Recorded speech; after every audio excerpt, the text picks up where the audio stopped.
and listen to.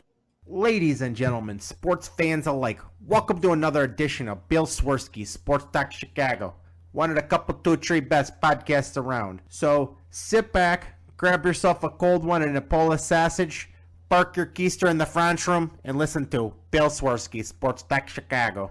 In Chicago, you know that all sports rock. The Bears, Hawks, Bulls, Cubs, and Sox. Pick your favorite, you can choose. As long as the Packers lose. For everything you need to know, it's Bill Swirsky, Sports Talk Chicago. Bill Swirsky, Sports Talk Chicago. Hey everybody, welcome to another edition of Bill Swirsky Sports Talk Chicago. This is your hosts, Alex and Sean. On this episode, we have another Bears preseason game in the books, which means one game closer to the regular season. Big turn of events for the Chicago Cubs and possibly the next coming for the White Sox. But first, I'd like to thank our sponsor, the Rockford Ice Hogs. If you're not familiar with the Rockford Ice Hogs, they're the AHL minor league affiliate of the Chicago Blackhawks. What does that mean for you? You get to see the stars of tomorrow today at family-friendly, affordable prices. We are inching close to the start of the next regular season for the AHL. It starts in mid-October. We are closing into the end of August. So make sure you head on over to icehogs.com, pick up a hat, shirt, jersey, season tickets, and more. Tell them Swirsky Sports sent you.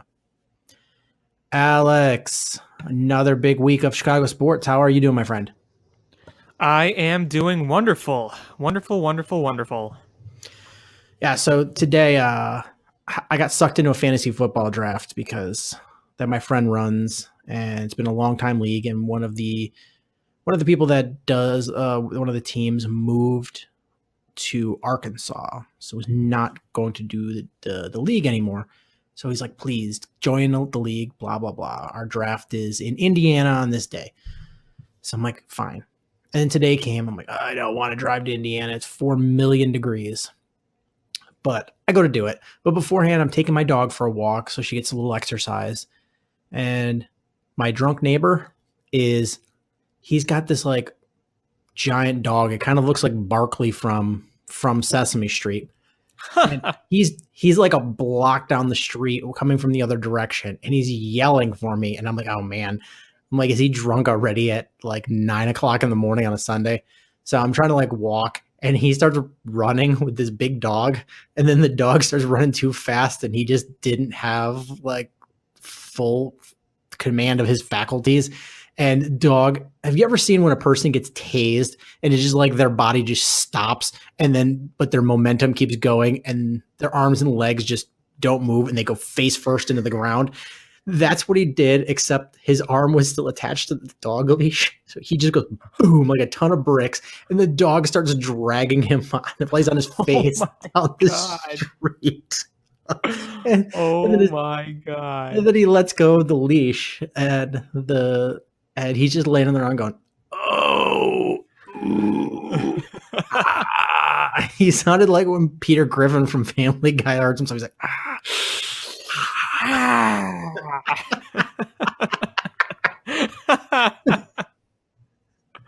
Oh man! So I called things you see on Sundays. I know. I called to my wife, and she's like, "Well, did you help him?"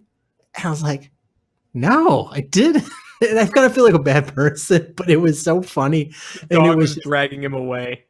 It really was. I was like, if I would have had, this on video, and this would have been the 90s, I totally would have won, America's Funniest Home Videos, because this was amazing. Oh yeah, that's an America's Funniest Home Videos winner right there. Yeah, it was like the next, slight half step down from somebody getting a nut shot. Yeah. Oh man, I'm just trying to like picture that right now. That'd be something to witness. Yeah, it was a good one. All right, so we had a big week Chicago sports. Should we jump right into Chicago Bears? Why don't we? All right. So typically the second to last game of the preseason is what we call the dress rehearsal. It's the one where you play the starters, typically 3 quarters. It's the closest thing you'll see to a regular season game in the preseason, and a lot of teams use it to kind of gauge where they're at in as far as versus their opponents. First team versus first team, et cetera, et cetera. So we expected to see the Bears starters going through 3/4 of this game. And then Matt Nagy just is like, nah, we're not going to play the starters at all. And the Bears proceeded to not play their starters at all during this game. Yeah, I think the highest people to play on offense were Kevin White. That's just because you know who he is. Benny Cunningham. And then the rest were like third, fourth, trying to make the team guys. And I think on defense... James Daniels played too. Yes. Yeah, right. Backup QB. Obviously important there. Then on defense, it was mainly the second string guys. I know Roy Robertson... No, James Daniels, sorry. The offensive lineman. Oh, sorry. I thought you meant... Okay, never mind. Anyway, yeah. No starters of really any kind that I could think of that are significant. Yeah, it was. I was shocked to see that. It's unusual, and I mean, to his point is he is saying that, hey, I've seen like 2,000 to 3,000 snaps so far. What's another 40 snaps going to show me? And I mean, on one hand, it's against a live opponent, not your own team defense, but it is adding a lot of risk of injury, and that's bad news for your team. When he announced it, it was the night before? Well, at least I saw it on Twitter the night before when it was announced. And a lot of people were upset. There were a lot of beat writers that were upset. There were a lot of fans that were upset. And look, I get it. You paid money to go. I almost paid money to go to this game, actually. You wanted to see the starters, and you didn't. But you know what? If he doesn't want his guys getting hurt, I can't really be mad at him for that. I really can't. And I think that there's kind of this whole narrative right now that if the Bears get killed in Green Bay in week 1, that's going to be because they didn't play in this preseason game. And I think that's a little extreme. I mean, is one preseason game going to make all the difference there? No, it's not going to change anything. It's if he feels that he's seen enough and that they understand the offense enough and he wants to just protect the health or protect the offense that they're going to run and surprise Green Bay, okay, that's fine. But it's just because if they don't get these extra few snaps, like we're going to lose to Green Bay, that's the reason. That's silly. That's silly. This team, just because we only see these plays run X number of times a week, this team is running them day in, day out for weeks and weeks. Right. They're closed practices. We don't see what's going on. Yeah. But I mean, to me, I think there was a few things that, we can learn though from the starters not playing. First is that this Bears second team offense whooped on the Chiefs starting defense. I was very impressed. That's a good sign. I was very impressed. I thought that Wims made a great showing, another great showing. That touchdown catch where he dragged his feet on the over-the-shoulder catch in the corner of the end zone, and that was a great play right there. I think that play stuck out to me the most. And obviously the quarterback work. I mean, you look at the totals, you look at the stats. Daniel, 15 completed passes, 198 yards, 2 touchdown passes, 15 for 18 total. I liked what I saw from him. And, he's played with Matt Nagy before. He knows the system. He looked comfortable out there. And the line held up, I thought, pretty well. Yeah, the line held up well. And it was the second team offensive line. It was not, other than James Daniels, who I think, I'll get to that in a minute, but it's, for the most part, that's the second team offensive line, and they held pretty well. Chase Daniels showed command of that offense. And the nice part about that is, God forbid something happens to Trubisky during this year, is we can't just be like, all is lost. Is we see that we've got someone in that is a veteran that knows the offense and can step in and make these throws and run this offense and has the command of it. And that's why you paid him the money to be your backup quarterback. And that's why you recruited him to come there. Yeah, exactly. I mean, the signing fit right off the bat. You get a guy that knows your system. I mean, that's a huge advantage right there. And look, you look at yesterday too. He's a pretty solid athlete. You look at the way he moves out there. He is a pretty good athlete. I mean, he's a better runner than Mike Glennon. That's not saying much, but he rushed for 47 yards yesterday. The guy's a good athlete. Yeah, you looked spry out there.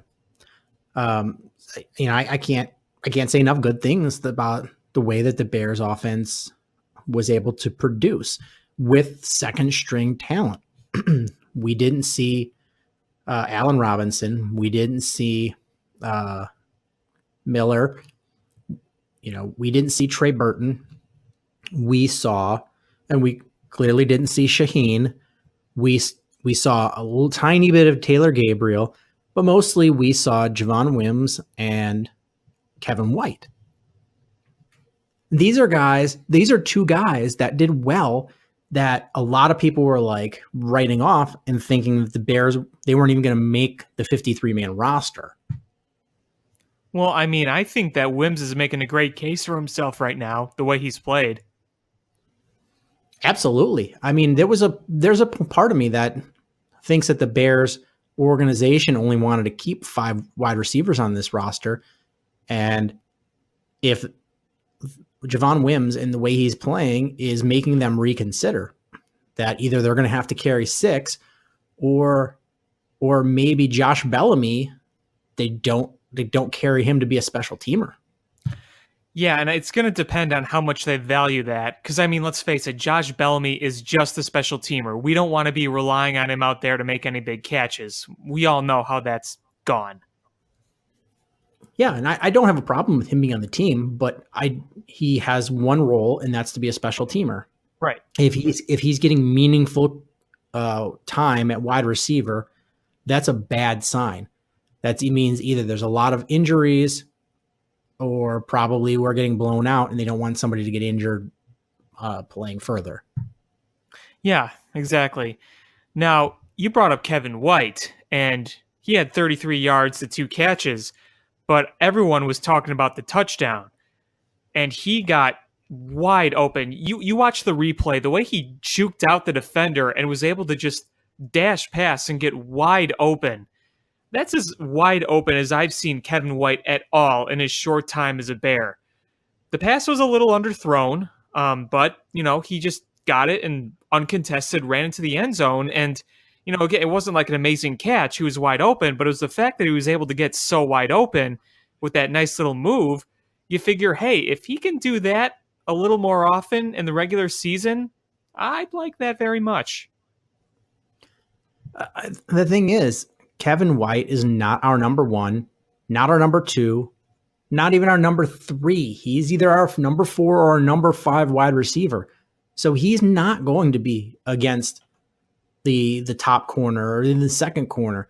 He's going to be against a nickel corner or a safety.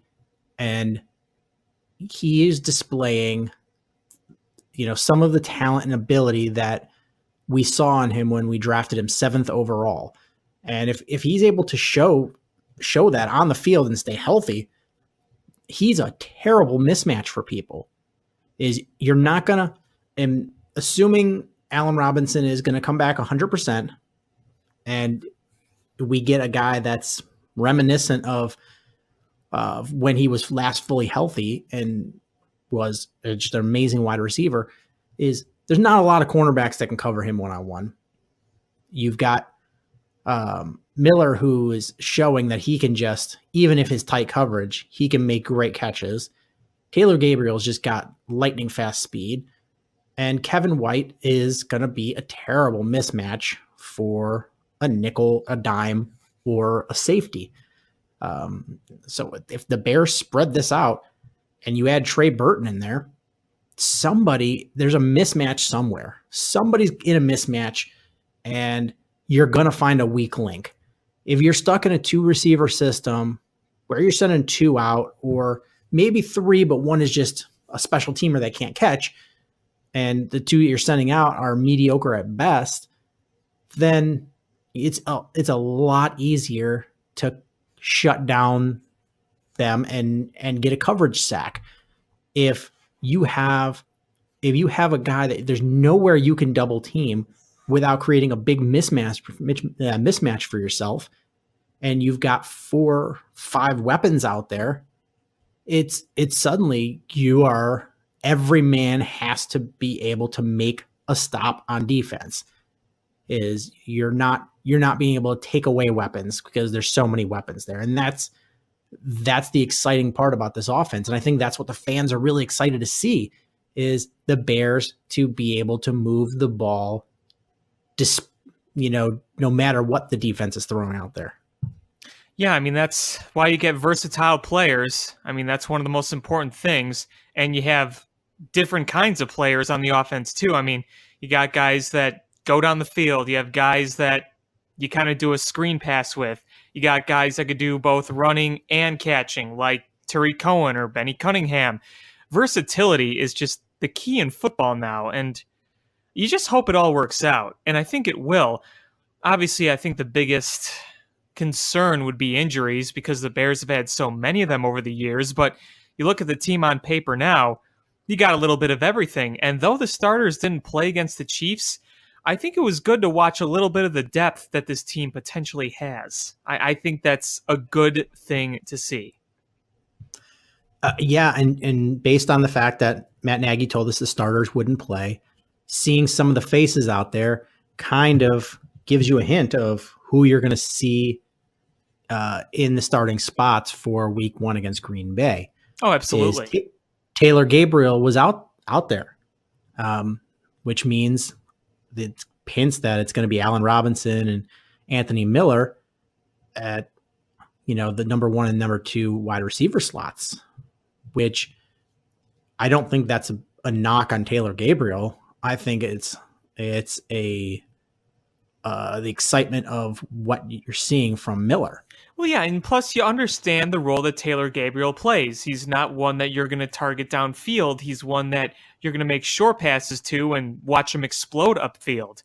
I think it's really just kind of a matter of what role they play, and there's nothing wrong with that. That's why you have the depth, again, is that they play different roles. Yeah, you saw James Daniels out there playing with the offensive line, which means we're probably going to see Eric Kush win that starting left guard spot, and Cody Whitehair playing center. And does that mean that's what it's going to look like in Game 2, Game 3, Game 4? Not necessarily, but it's probably we're going to see Eric Kush start the season at the left guard spot. And I don't think that's a bad thing. It's Green Bay. Part of the thing that they've done to the Bears is they've exploited weaknesses, and sometimes those weaknesses, inexperience. And Eric Kush has a lot more experience playing in the NFL than James Daniels does. So if it's something where Daniels is going to have to earn his way in there, that's fine. Let Eric Kush start you go with the experience and the veterans in Week 1. I agree. What else? Yeah, so those were some of the surprising things I saw. We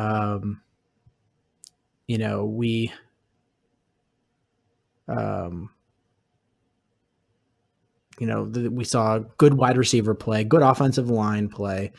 We still saw good tight end play without Adam Shaheen being out there and without Trey Burton being out there.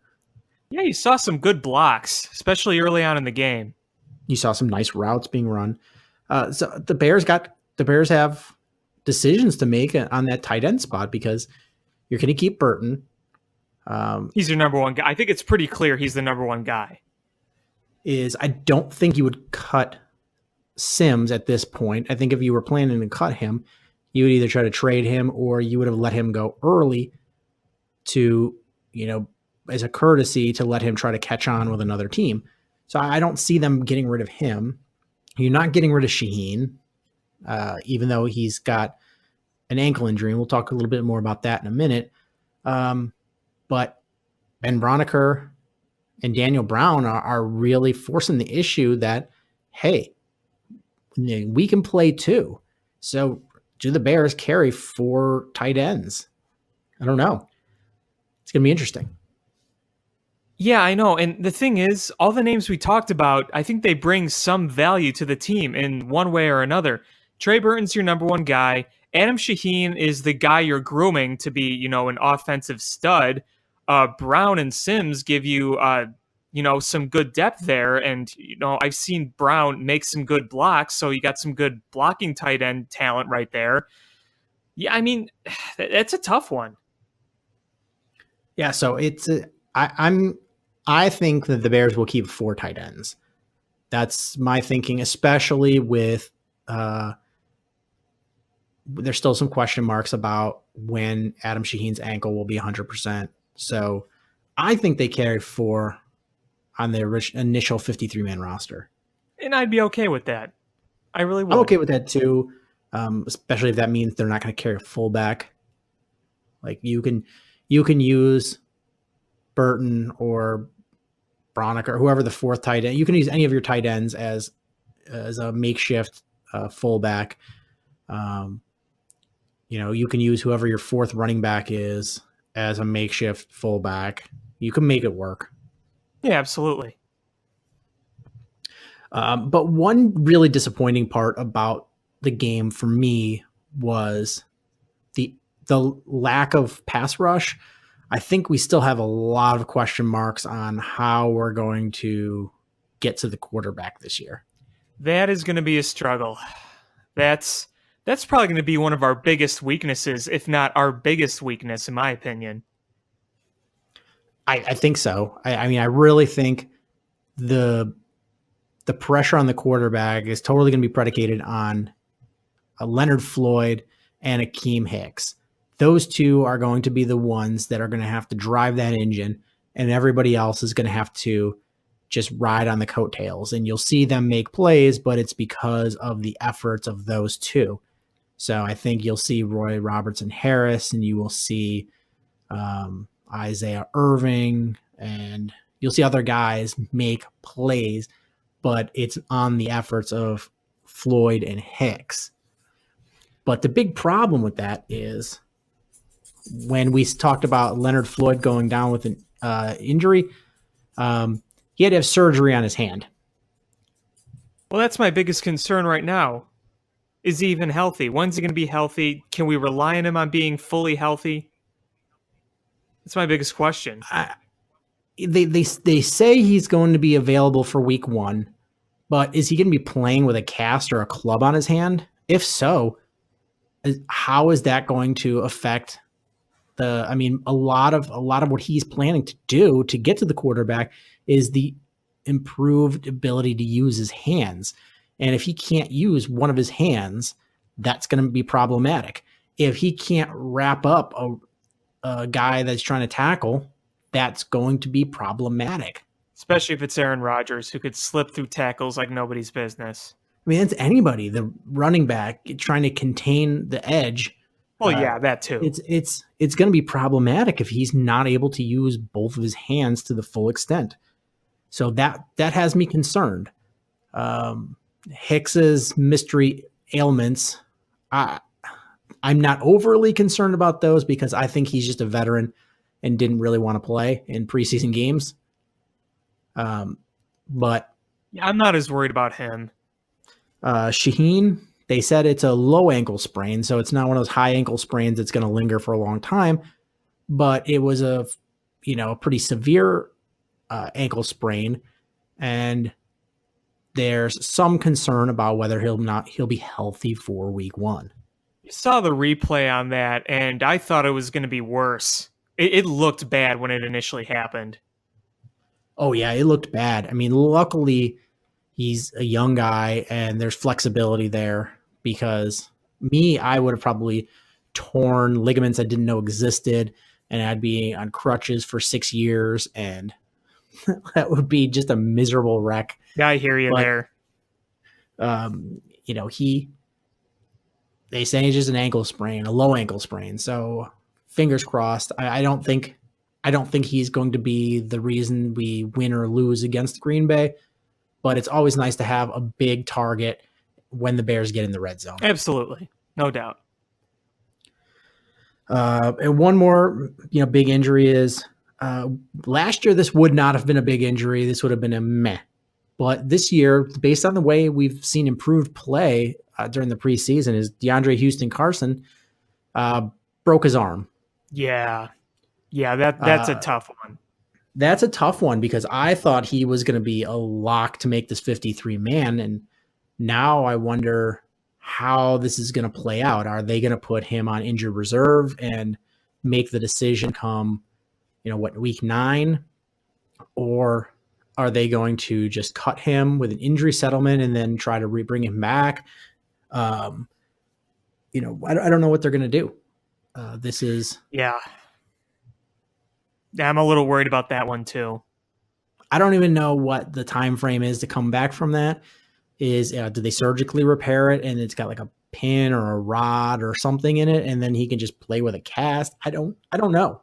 I have no idea, but I thought he played well, and I think no matter what happens, this opens the door for DeAndre Hall to make the team, and he's somebody that I was very excited about when they brought him in initially, but I don't think he's progressed like they thought, and he's had some questionable off the field issues. So hopefully, if this is his shining moment to make the roster, that he takes full advantage of it.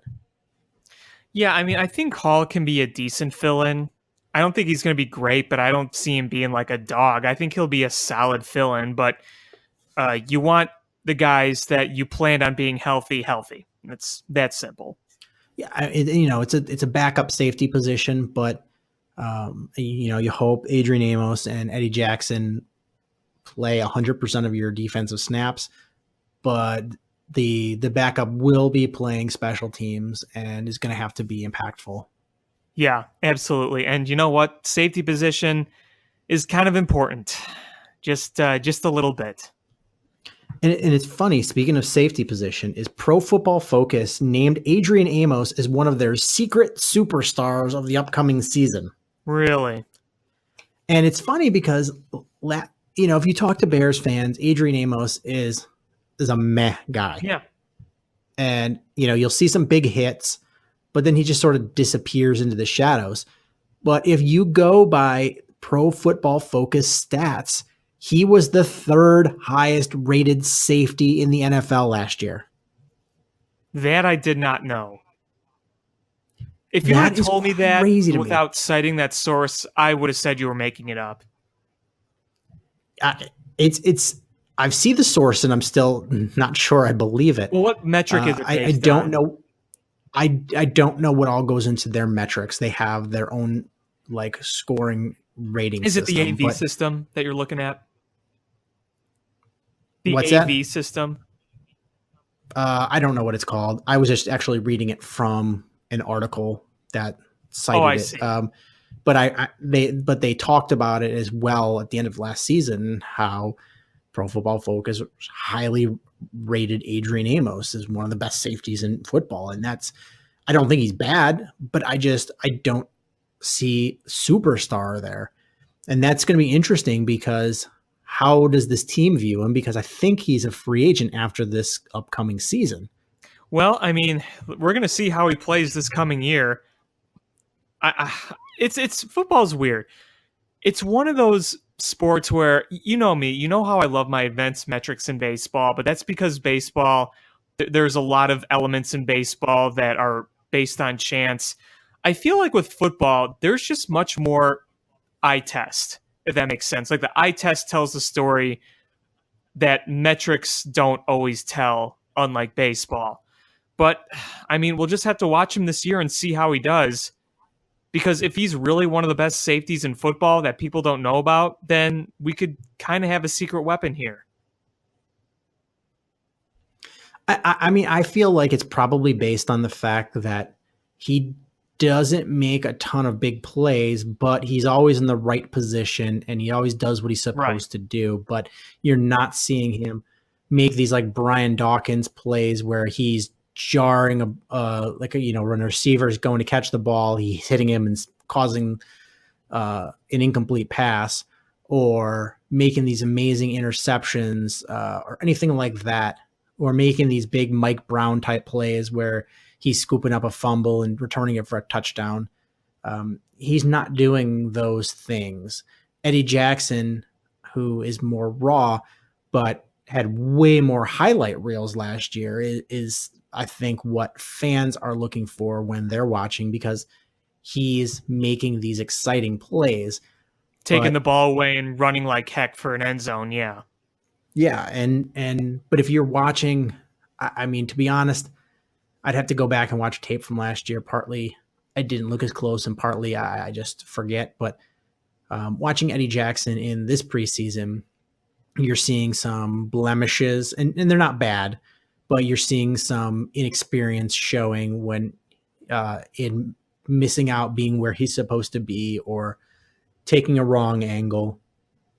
And those are easy things to clean up, but you're seeing some second-year blemishes that Vic Fangio and his crew are going to have to clean up on Eddie Jackson that you're not seeing with Adrian Amos. Well, yeah, I mean, I'm really high on Eddie Jackson. I think that his athleticism is great, and he's made those exciting plays. But blemishes, they're just kind of part of a young player. And like you said, the whole sophomore factor to it, that's going to happen.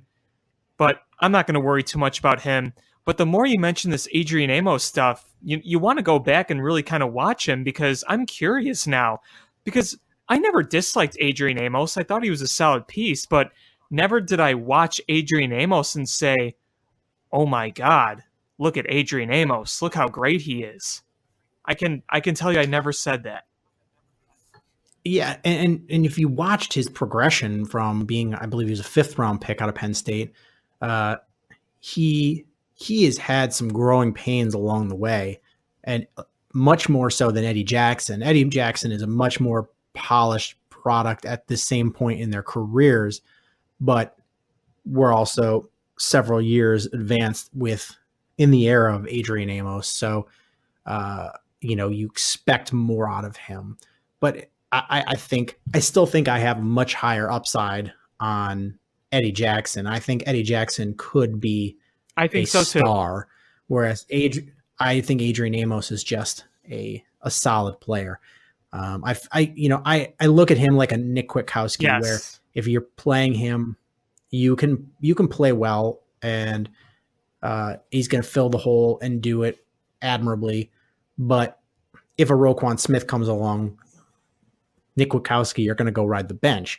I feel like the same way with Adrian Amos is I think the Bears could have a very good defense with him being part of that safety package.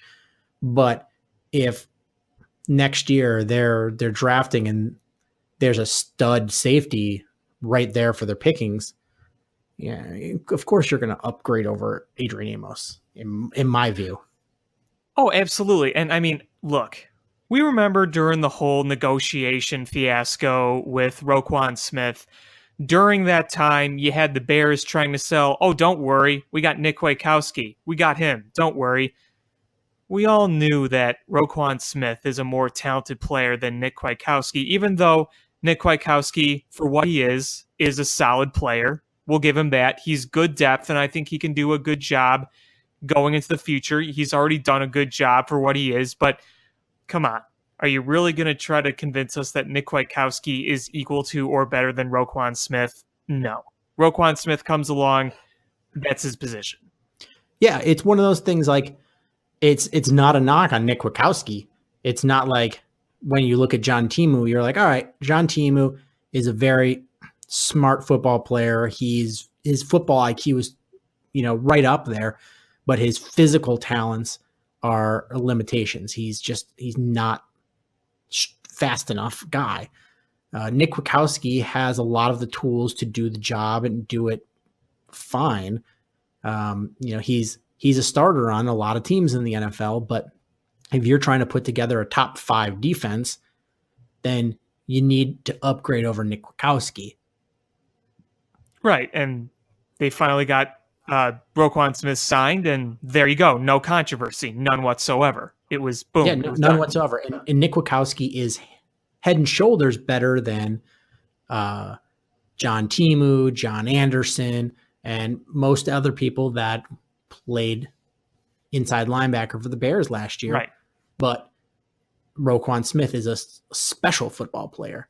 So I think the same with Adrian Amos. I think he's perfectly fine. I just think I think there is room to improve. Yeah, and I mean, if someone along comes better, I mean, you could still have Adrian Amos's depth because you can rely on him. But yeah, you're absolutely right. Let's see.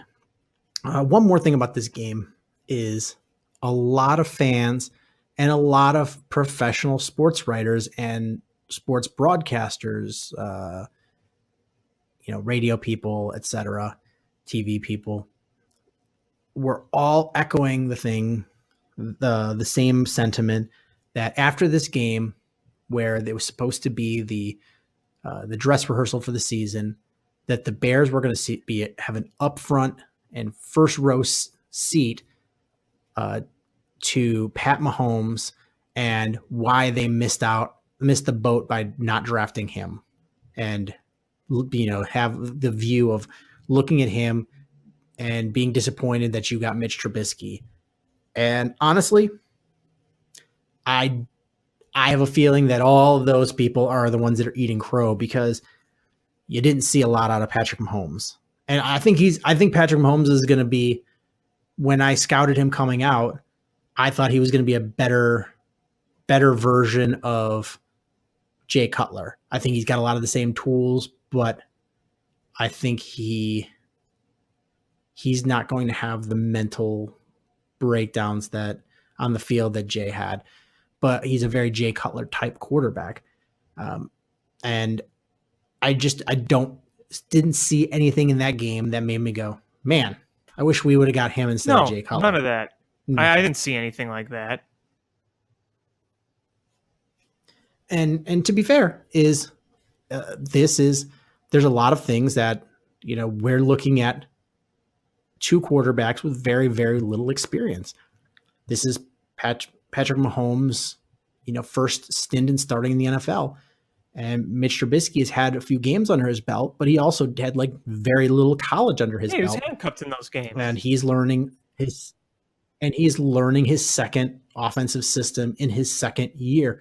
So there's a lot of limitations on all of them. But at the end of the day, I still think Mitch Trubisky is going to be the better quarterback between these two. And then people will also throw in the Deshaun Watson name into this argument. Well, they've been doing it since it discussion happened as well. And I get it. And, the reason that the Bears chose to go with Mitchell Trubisky over Deshaun Watson is because the old adage is you don't get more accurate when you go to the NFL from college. And Deshaun Watson is a fantastic athlete. He's a fantastic leader. He did everything you can expect a quarterback to do in college, but he had accuracy issues and he threw quite a few interceptions. And the worry was that those are hard to overcome in the next level if you couldn't overcome it in college. And people are citing, well, look at the small sample size of when we saw Deshaun Watson healthy last year. Okay, that was a small sample size. If you look at a small sample size of RG3 from his rookie year, you would think he's going to be a Hall of Famer. Well, you know what? He couldn't make it on the Browns, and he's not going to make the Ravens. He spent a year out of the league when he's still a young man. You have to take the long view of this. You have to take a look at least through that first contract before you make an official decision. And you're judging these three players. One of them has never started a regular season NFL game. One is played for a handcuffed offense that somebody that shouldn't have been an offensive coordinator in this league. And the other one is coming off of a serious knee injury. You've got limitations in judging any of them. Could you imagine the Bears if they drafted Deshaun Watson and he had these knee injuries in the Chicago sports media? Could you imagine? Yeah, they would have been, well, you could have had Mitchell Trubisky or Patrick Mahomes, and now you have torn ACL. Because you know what? Is Deshaun Watson would have sucked butt under John Fox. He would not have been good. No, he would have had no one to throw to and no good play calling. Maybe he would have got a few more yards because he would have just tucked and ran. But, Mitchell Trubisky is a pretty good runner too.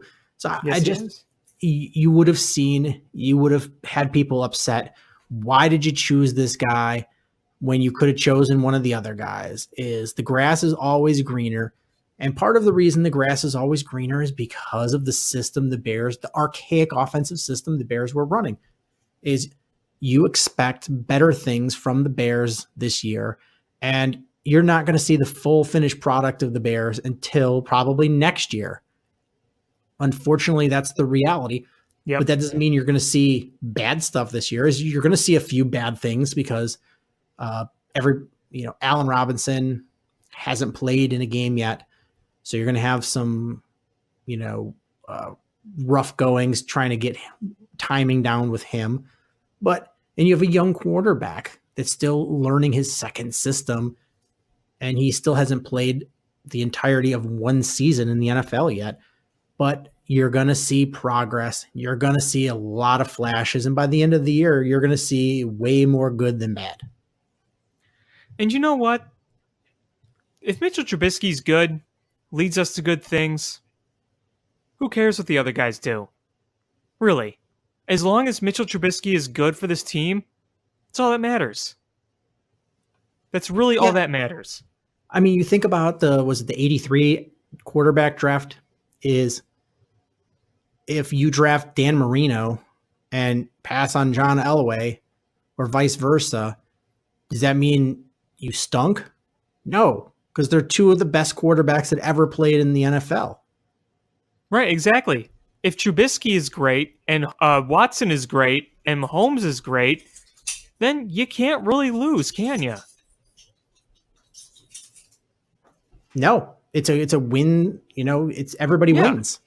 I actually root for all three of these guys. I think they're all really, good young football players. I want to see all three of them succeed.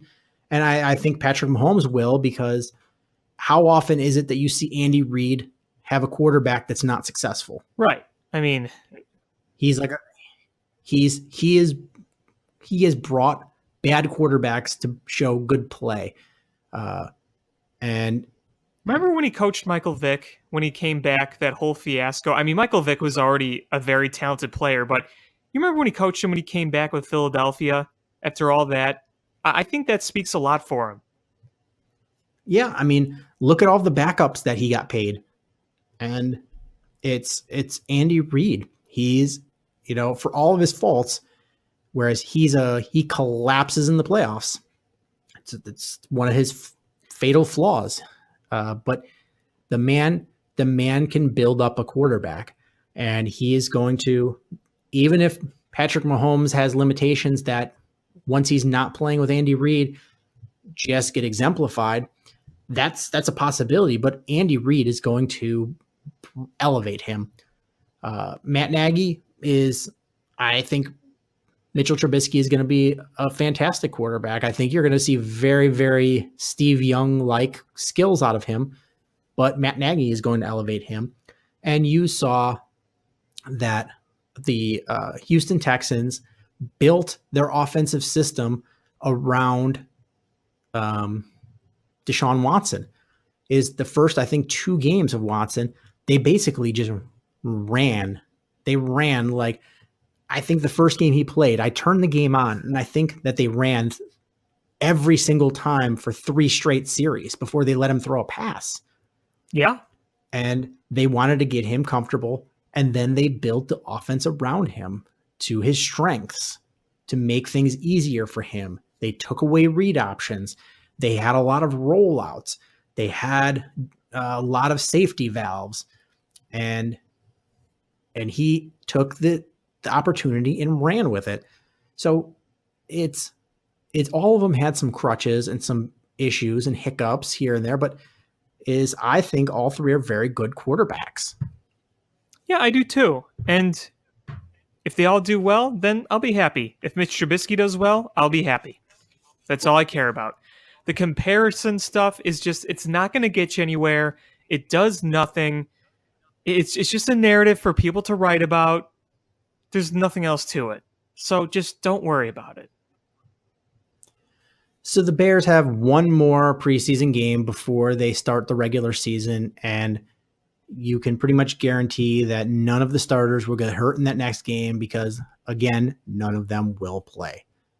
So you're going to see basically guys fighting for, where they're going to fit in this, the backups, who's going to, it's the last opportunity for two guys that are both on the bubble to make the final roster, and tidying up who's going to make the taxi squad or the practice squad. Because ultimately the Bears organization knows who they're going to bring forward on the 53. And unlike several years ago when there was waves of cuts in the NFL, where, this one you went down to 87 players, then you went down to 65 players, and then to 53, is now it's one cut. Everybody just gets cut the same day, and that's the day you have to have you down to your 53-man roster. And the Bears have already made one cut. Today they cut Earl Watford, who was somebody they brought in that had a lot of experience starting, which means that the Bears are very comfortable with the starting five that they have and having versatile backups like Bradley Soul, who can play guard and tackle, James Daniels, who can play both guards and center spots. And I think you're going to see where a certain drafted center is not going to make this roster. Yeah, I mean, that's part of it.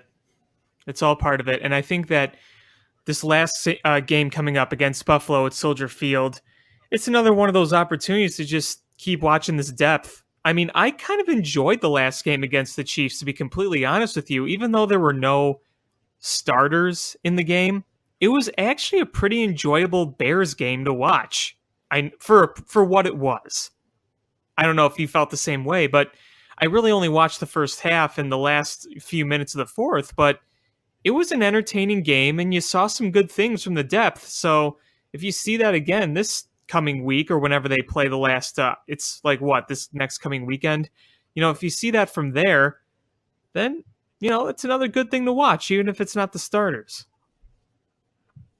Yeah, I agree with you. Typically, over the last few years, I've started turning the game off probably sometimes after halftime, sometimes after the third. And, I know I miss a lot of the exciting things because a lot of the Bears comeback wins in the preseason are, late fourth quarter drives. And I'll watch the highlights later. But you're seeing poor play and guys that don't have total grasp of the offense and a lot of penalties and a lot of mismanagement. But you're not seeing that now.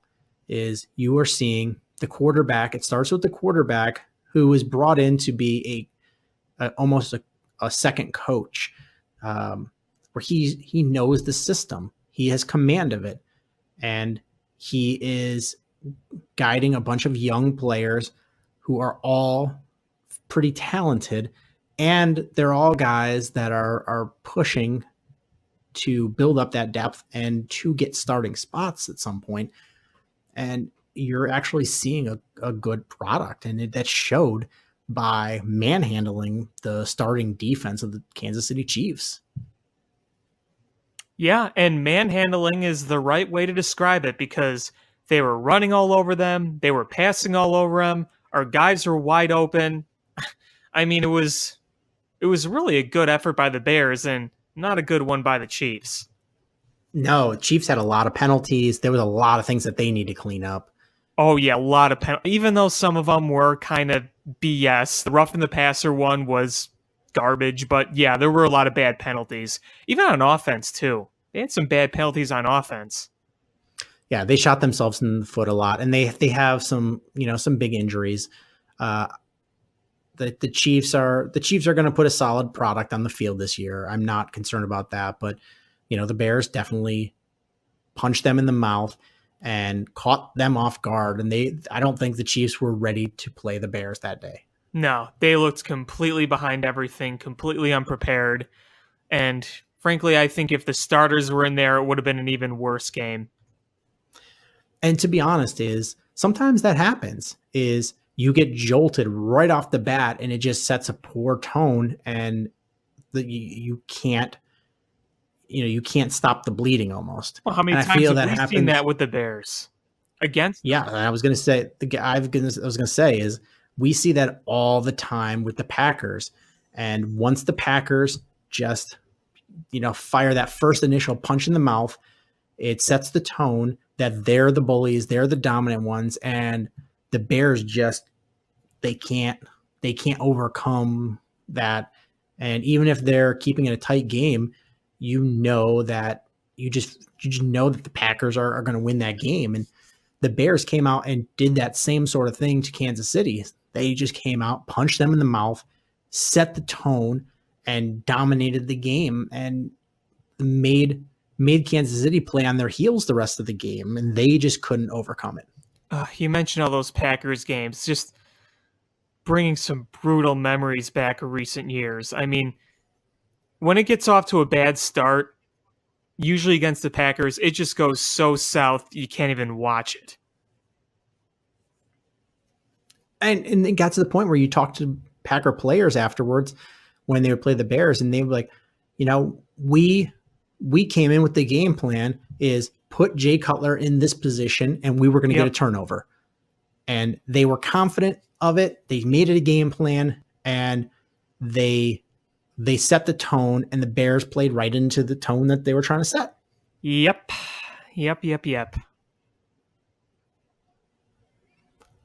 And it's, a lot of times it was like watching a bad rerun, and you just hope that this new coaching staff is going to change that tone, and they're going to be the ones that come in and set the tone.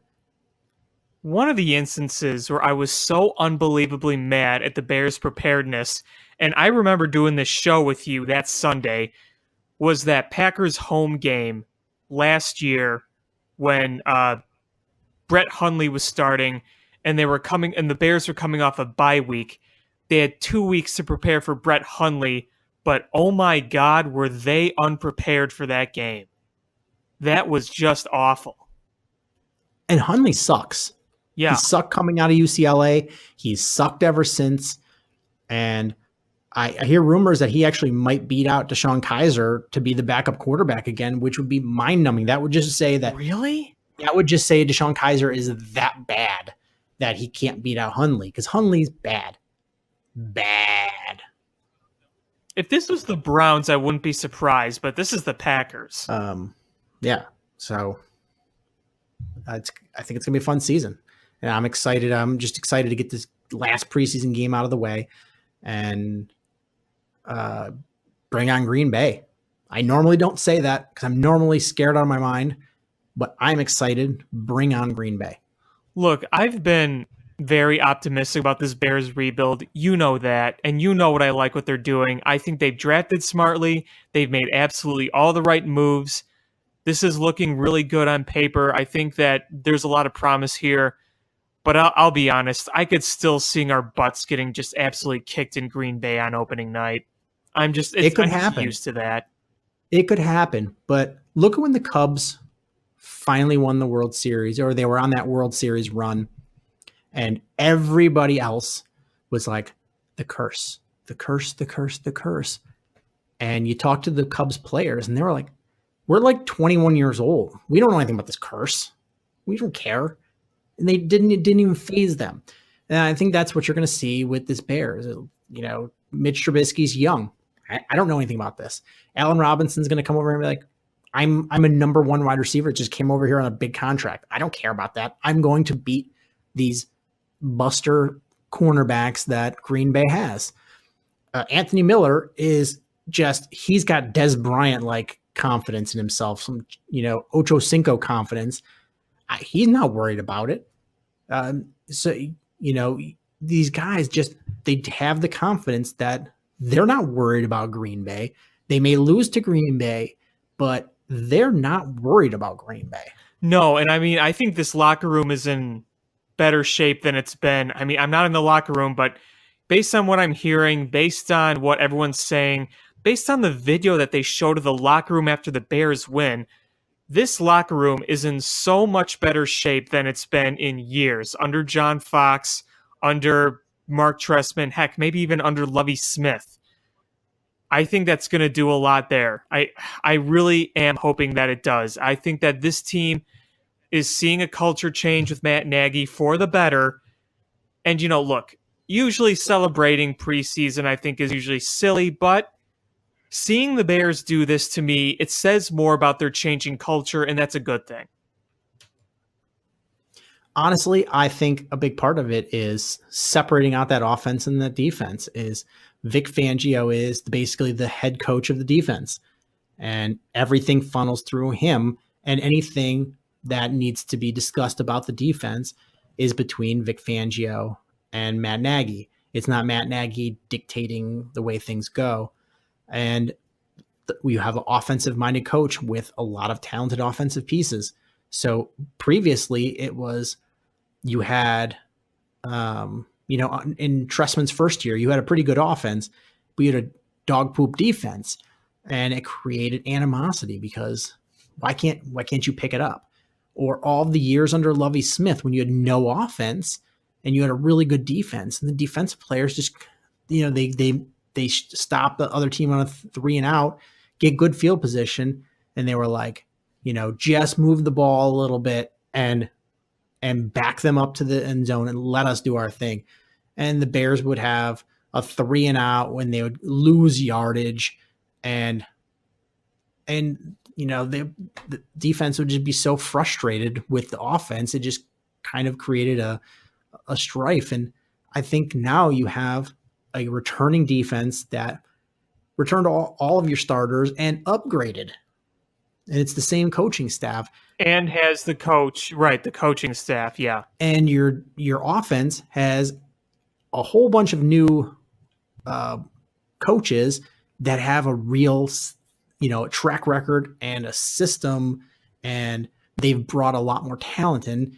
And I think you finally have everybody looking, going, hey, you're my counterpart. I can trust you. I can trust you're going to do what you're supposed to do. And then vice versa. I think that goes a long way, is you just trust that other unit is going to do what they're supposed to do. Yeah, no, I think those are all great points. And I think that if this is how it plays out, with a better locker room, with a better chemistry, with the entire unit, boy, that can make some big differences. And usually I think some of that stuff is cliche, but though it's a totally different sport, you just see how all this stuff worked out for the Cubs. Then you start believing in that stuff. Winning begets winning. Yeah.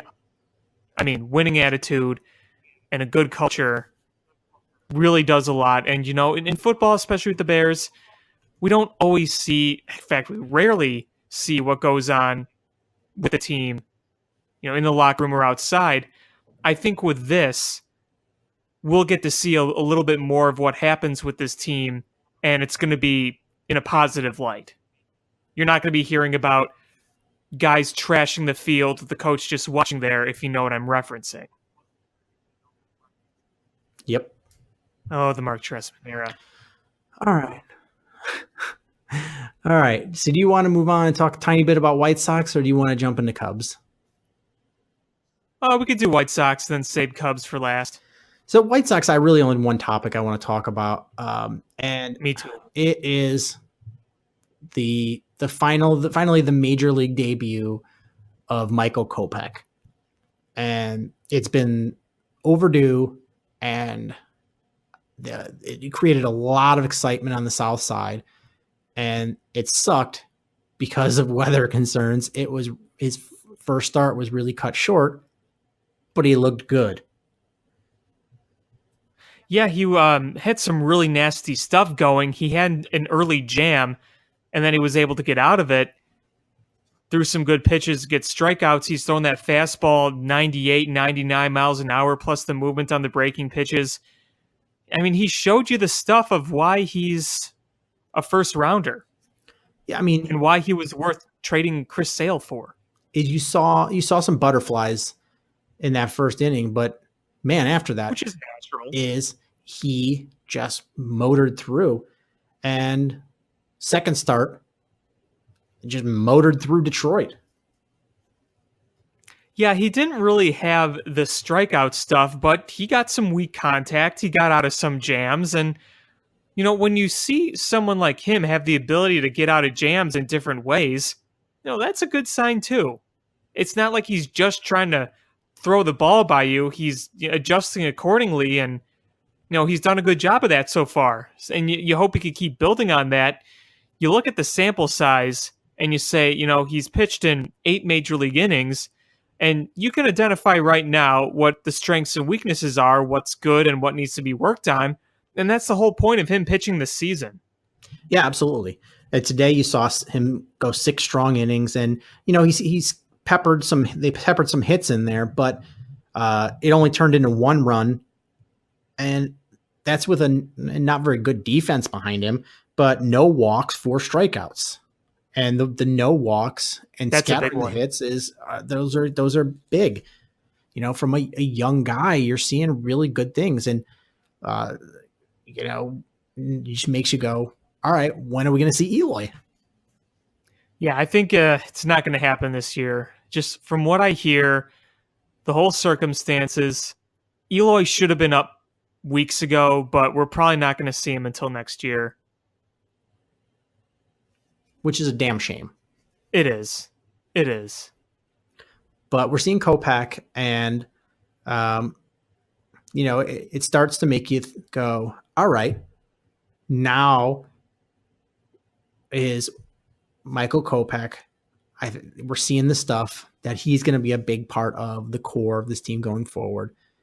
Rodon is showing you he's finally putting it together. And, you know, I've said it before, is I think his stuff was better than Chris Sale's. It's just Chris Sale put it together to be a better pitcher.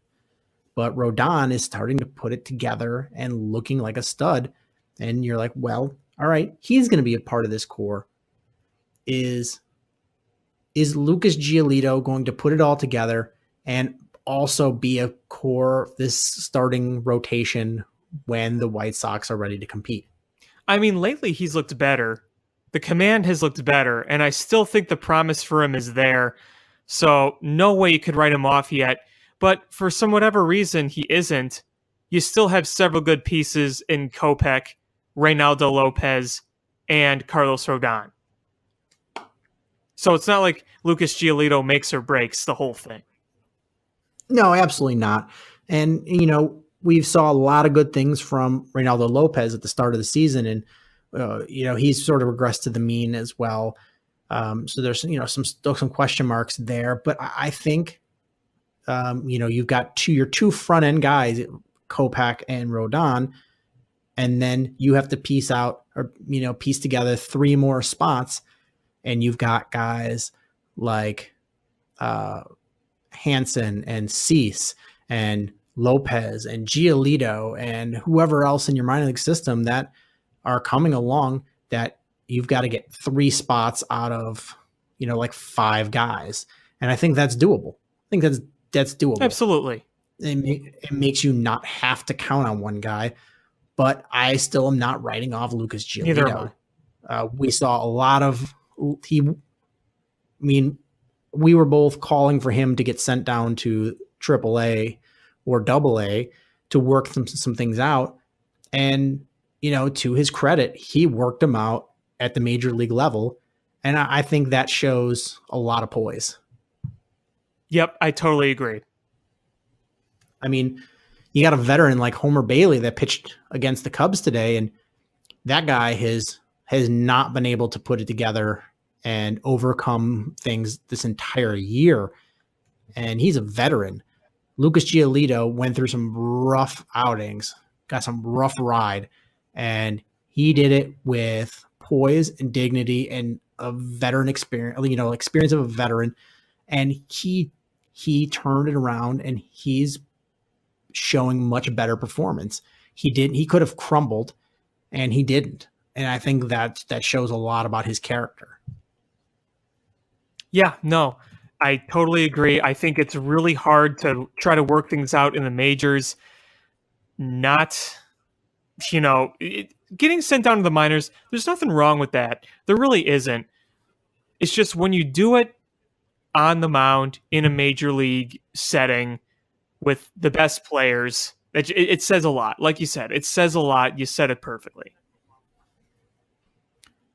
Yeah, sometimes when you're looking at a young player, sending them down is it allows for them to, in a less bright spotlight, work on a lot of the things they need to work on in a less pressureful situation. Sometimes it's good for the team because you're like, we're a contending team. We can't afford to have you work things out in the majors. We need you to go down to the minors. But yeah, the White Sox are like, well, we just need somebody to eat innings, and we're not going to send this guy down. We don't have anybody to come up that's going to be giving us meaningful innings. And we want him to work through it. And he did. He didn't give up. He didn't crumble.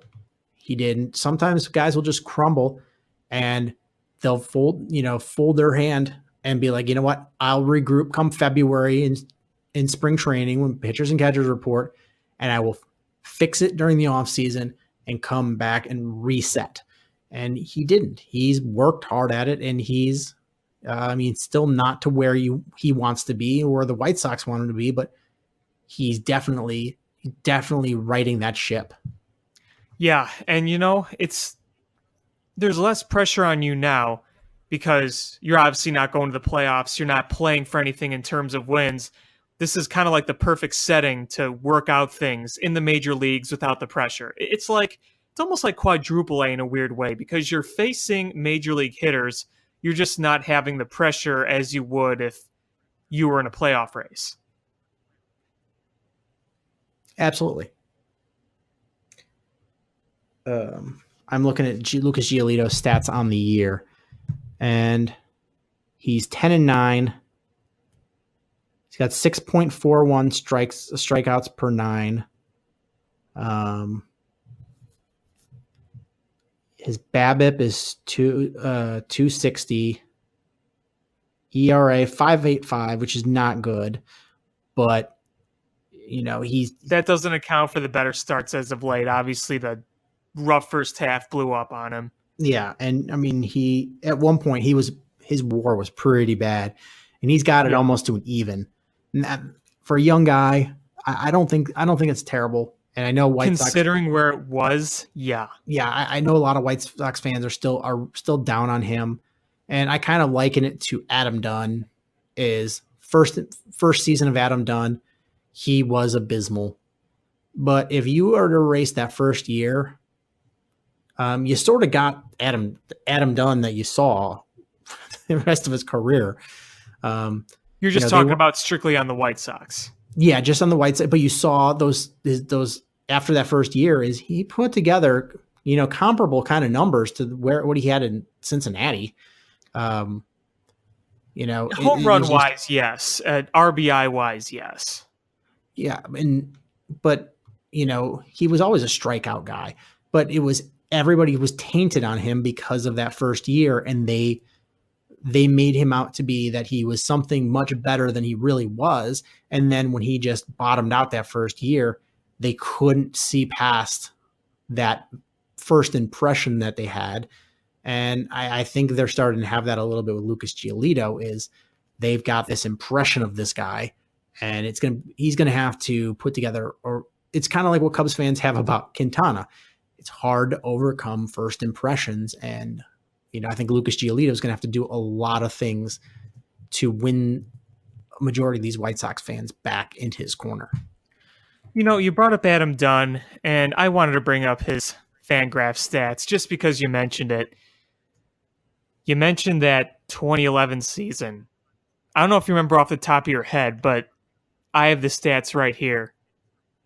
Slash of 159, 292, 277, an F4 of negative 2.9 in 122 games. Yeesh. Next year, 204, 333, a WAR of 2, and 41 home runs. In 2012, he hit the second most home runs of any of his seasons, after just hitting 11 home runs in 2011. So, yeah, I mean, he was much more like Adam Dunn the next year. The on-base wasn't quite as high, neither was the average, because in Cincinnati, he was usually between 235 and like 260. The average never rose above 219 for him on the White Sox, but yeah, big difference in the other production numbers. So it's funny that you mentioned that. That WAR of 2, I'm going to go out on a limb and say that for his career, he probably went between like 1 and 4 in his WAR, rough, for the most part. Yeah, because 2001, 2.1, 02 was his career high. That was 4.1. No, sorry, his career high was 2004, 5.3, 4.1 in 2002. Yeah, 3.3, 1.5, 2.9, 0.6, 1.1, 3.0. So, yeah, you pretty much hit the nail on the head. Yeah, so that 2-point WAR fits right into there. And it was just that really, really bad year that tainted it. Because if you look at the rest of his time with the White Sox, the on-base percentage numbers were down, but he was pretty much who he is. I bet the K rate wasn't too abnormally high I bet the K rate was probably on average of, the 3 years before, 4 years before he came to the White Sox, I'm guessing. No, it's higher because he averaged in Cincinnati around a 27%. With the White Sox, here are the following K rates: 2011, 35.7, 2012, 34.2, 2013, 33.1, 2014, 33.1.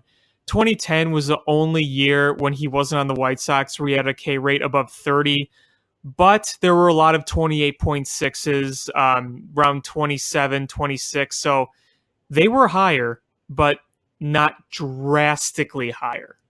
Yeah, so he's always a high strikeout guy.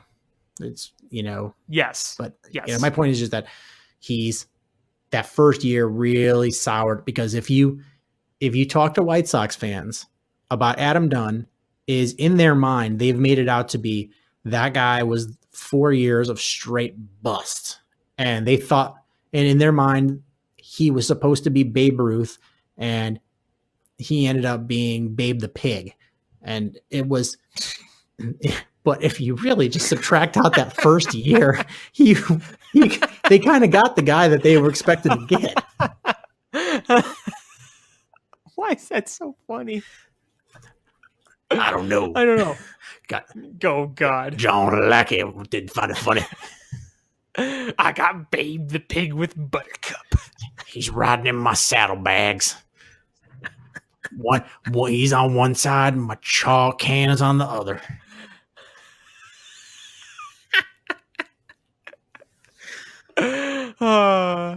That's wonderful. Yeah, so I just hope that Lucas Giolito doesn't get into that same camp where nobody is going to give him the benefit of the doubt. I think you're going to see a much more polished pitcher come next year, and I don't think he's going to be a 1 or 2, but if you can get Lucas Giolito to be a 3 or 4, probably a 4, you're in good shape. Yeah, absolutely. I mean, if you get a good 4 with those other guys ahead of him, like you said, that's fine.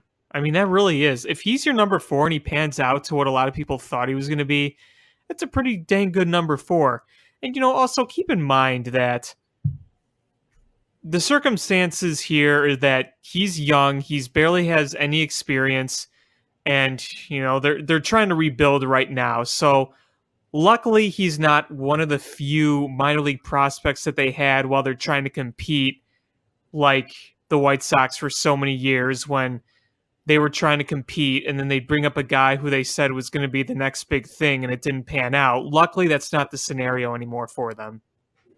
Yeah, I mean, yesterday, Giolito pitched 7 innings against Detroit, gave up 3 hits, 1 run, 6 strikeouts to 1 walk. I mean, that's a better line than Michael Kopech, and I know that's you expect more out of Giolito just because he's been there longer, and Kopech this is his second, first full start.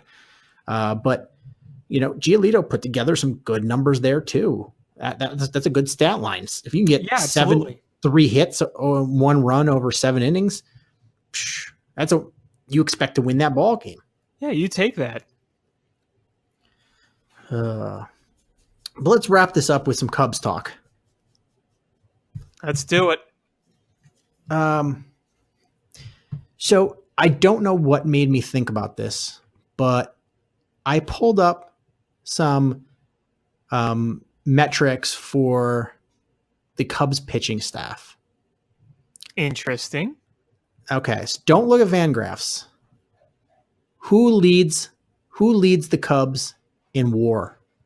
I'm going to take a shot and say it's Cole Hamels. No. Kyle Hendricks? It is Kyle Hendricks. Cole Hamels is number 2. Okay. Who's number 3? And I looked at, these are the stats for Lester, Hendricks, Quintana, Darvish, Montgomery, Chatwood, and Hamels. Okay, so it's 1 Hendricks, 2 Hamels, 3 Lester? Nope. Quintana? Nope. I was going to say it couldn't be Quintana. Montgomery? Yep. Wow. So Yep. Mike Montgomery. 4's got to be Lester, right? Lester and Quintana are tied. Then Darvish, and then Chatwood. Would you like me to tell you what those WARs are? Yes, I would love to hear them.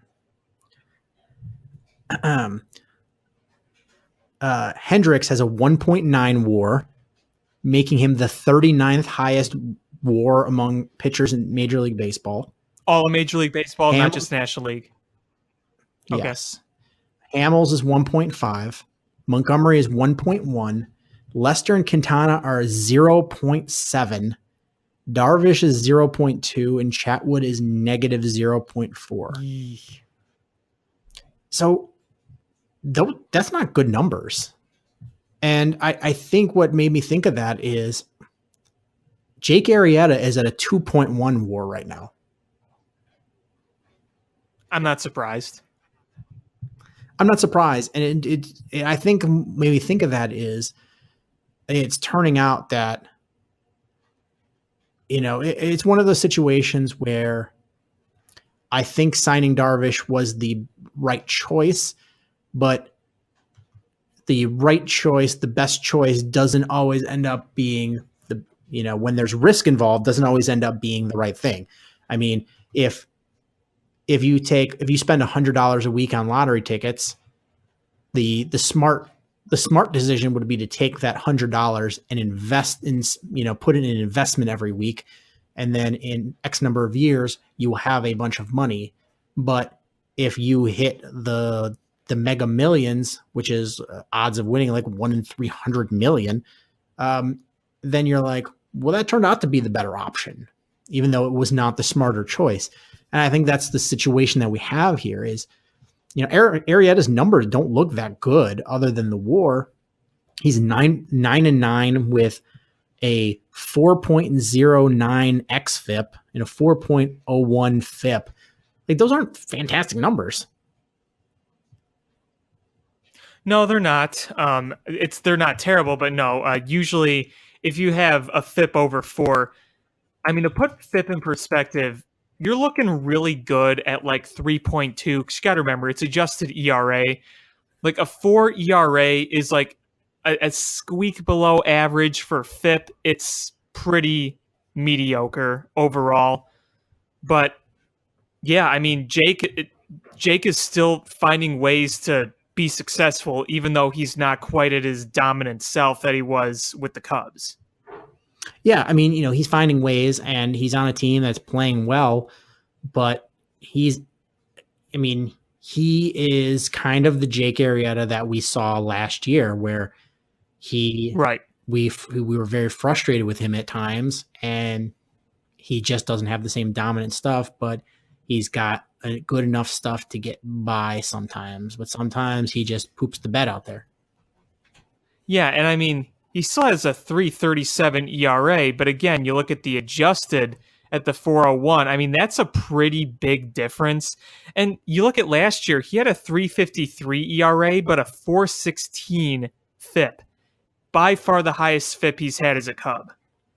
Yeah, and who would have expected we'd see what we had with Darvish? I think that the smart decision 10 out of 10 times is you sign Darvish between those two. It just turned out that after 1 year of the contracts, that Arrieta is turning out to be the better choice in hindsight. It doesn't mean that that's going to be the case come the end of these contracts as well. Well, that's what I wanted to talk about. I know the first year for Darvish has been nothing short than an epic disaster. There's no other way to put it. He struggled at times when he pitched. Then he got some good outings going, and then he was hurt, and he's not going to be able to come back for the year, which no hard feelings toward Darvish, because when you're hurt, you're hurt. And you had people saying, well, he's not mentally tough, yada, yada. Do you really want him going out there pitching while he's hurt? That means less effective pitching. You don't want that. So, sounds like he really is hurt based on the MRIs that he requested. You knew as soon as he felt pain that there was something wrong in his rehab start. And you pretty much knew after that he was probably going to be done for the year. And thus he is.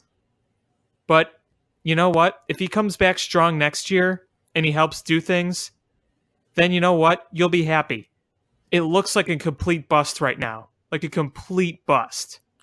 It's going to look way more of a bust. It is year one.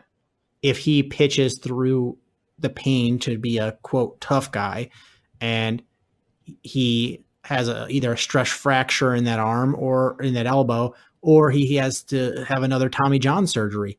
And then is that what you want? That's not what you want. Is right now it's a minor thing. It's a minor thing that could turn into a major thing. And he did the right thing. Is he felt uncomfortable in his rehab start, stopped it, got the MRI. MRI confirmed that there's something there, and it's nothing that's major yet. So it was a stress reaction, and it basically is he's in a situation now where they can shut him down, and he has plenty of time to rest and before he has to come back next year. And now he has the time to rest and heal the body and not have any major damage done. Exactly. And you know what? The situation is made a lot easier now that we have Cole Hamels. Because right now, if you look at your potential starting rotation, they're your 4 guys right there. Hendricks, Hamels, Lester, Quintana. Even if Darvish was healthy, as good as he is, there had to be an odd man out. And I think so far, again, the sample size is still relatively small, but Hamels has been just unbelievably lights out. Looks like the Cole Hamels of old.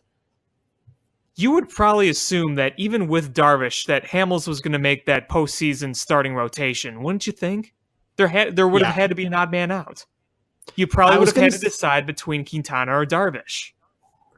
Yeah, and honestly, at one point you could be like, oh man, Cole Hamels bringing him over was the MVP decision of the year for the Cubs, and until the next decision, which could argue with it, but Cole Hamels has been fantastic, and you hope that he can keep it up for these next couple weeks and into the playoffs because the Cubs are going to need him. But it's nice because he isn't that old. He has the postseason experience and he's pitching fantastic. He even pitched a complete game the other day, Thursday. Yeah, 114 pitch complete game, only gave up that one run on like a ground ball RBI. I mean, he looked fantastic. He's looked locked in. And his last 3 starts, he's gone at least 7 innings, which is something that the Cubs have been wanting to see on a consistent basis. And truth be told is because since they brought over Hamels, since you've been getting better outings from Hendricks, you're seeing that the bullpen usage of the Cubs, where it was, a decent tick higher than the league average, is now starting to trend back down towards what you expect from the rest of baseball. And that's a good thing. Is this bullpen, you're still missing your closer, and you need them to be healthy because the bullpen is honestly super important come the postseason. Yeah, I mean, you look at the bullpen, this really, since the All-Star break, it's been huge. It's been absolutely huge. And the fact that, like you said, they don't have their closer, I mean, that's usually a really tough predicament to be in. But you look at the job Pedro Strop has done. He blew the save the other day on a hanging slider, but you know what? He was going so well, he was due. But as a whole, he's done a great job. A really good job. And Carl Edwards Jr., I just wrote about him. His command has gone way south. Luckily, he's been able to get out of things. But Jesse Chavez, so far, that's been a fantastic find. You got to give him a lot of credit. Randy Rosario has had a slump in there, but is finding his way again. I'm going to knock on wood here because usually I jinx him, but I'm just going to knock on wood and say it.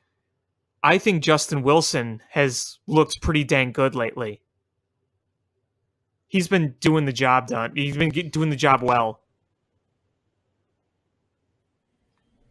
The other night, he scared me quite a bit. That the game that they had to pull him out to, is that Wednesday night that they had to pull him out and yeah, but that was on a fielding error on Rizzo. That wasn't really his fault. He got the ground ball, but that wasn't really his fault. Yeah, but he wasn't hitting the strike zone. Well, no, but he still should have had a ground out.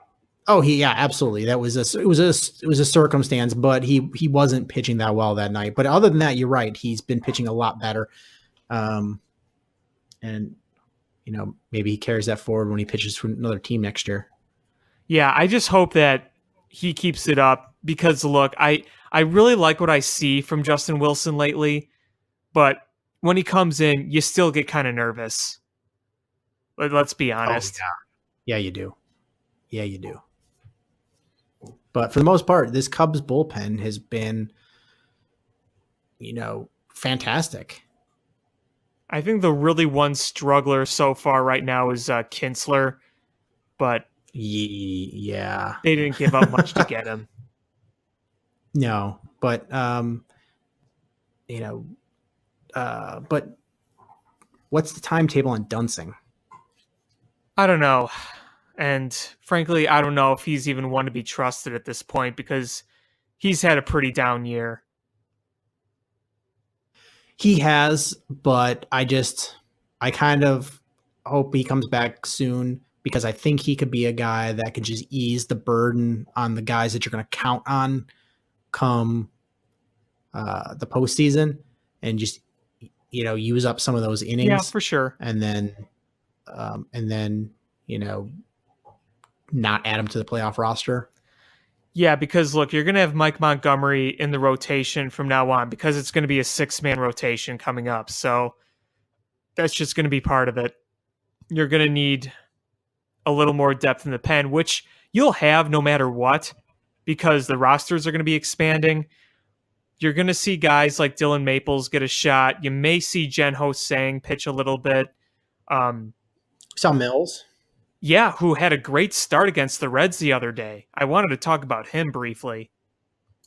Yeah, I mean, granted, it is against the Reds, who have cooled down quite a bit from that hot streak that they were on, but still, he pitched really well, and I mean, I think he's earned another chance to start. I mean, especially considering it's not a competition between him getting a start and Chatwood, because Chatwood has is it a groin or a hip or something?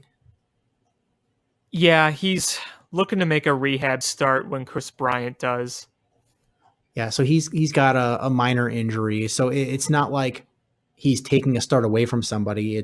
There's a definite gap there, a hole that needs to be filled, and you're right, it's going to be between some of the minor league guys, and Mills pitched well. I think he's earned another shot at a start. Yeah, and maybe he can be efficient down the road. Maybe it was just a complete fluke, but I agree, he's earned one more shot. Yeah, I've learned my lesson that I'm not going to judge anybody on a small sample size, and that was a very small sample size. But it's so easy to do that, but yeah, absolutely. But I am going to take the stance of, what is, you go out there and you do well, you earn another shot. If you do well there, you earn another shot, and then you end up like David Bodie, where he keeps being an opening until Bryant comes back, whenever that is, and he's taking full advantage of every meaningful at bat he has.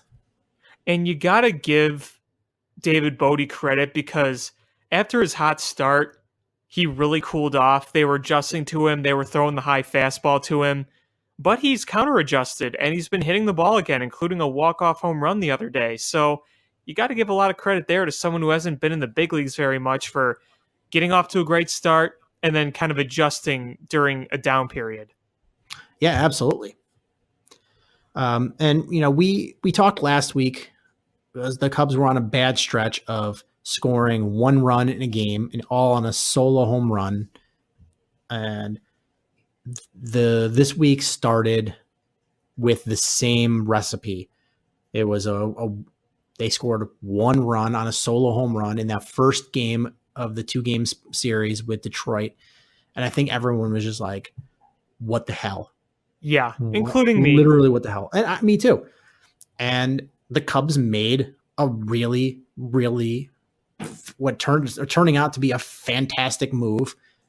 And they got Daniel Murphy for nothing, essentially. Yeah, no, they really gave up nothing to get him. And I was shocked when it happened, because I'm like, okay, our waiver claim, whatever you call it, what's the word I'm looking for? Like the spot where you claim the waivers. Yeah, like the waiver priority list. So list. Yeah, there you go. I'm thinking, Cubs are way at the bottom. Right. And I'm like, okay, they may have claimed him like these rumors say, but they're not going to get him. And I mean, first I thought the Murphy rumors were all just kind of hogwash. And then all of a sudden it was reality. And I had to do a double take on Twitter, because I'm like, seriously? But so far, you're seeing him hit for average, hit for power, spraying the ball all over the field. And the Cubs are scoring a bunch of runs. And the Cubs are scoring runs. Hitting is contagious, and he's hitting the ball. He's got a hit in every single one of the games that he's been in as a Cub, and they've won every single one. So I think the stat was before today's game that he had 4 games, 4 hits, 4 wins, and after today, 5 games with 5, that he's hit 5 games where he's got a hit, and the Cubs have won to start his career as a Cub. And that's what you need is they put him at the leadoff spot. So he's starting the game off with getting on base, and there's runners in scoring position, and the Cubs are blooping in singles. They're hitting hard doubles. They're getting gappers. They're hitting home runs. And you know what I think is the best part? Better at bats. And it's not one guy. Everybody is involved in it. Even Javi Baez, the free swinger. If you see how many full counts he's been in, I mean, that goes to show how good he's been this year. Because it's not like he's just hitting home runs.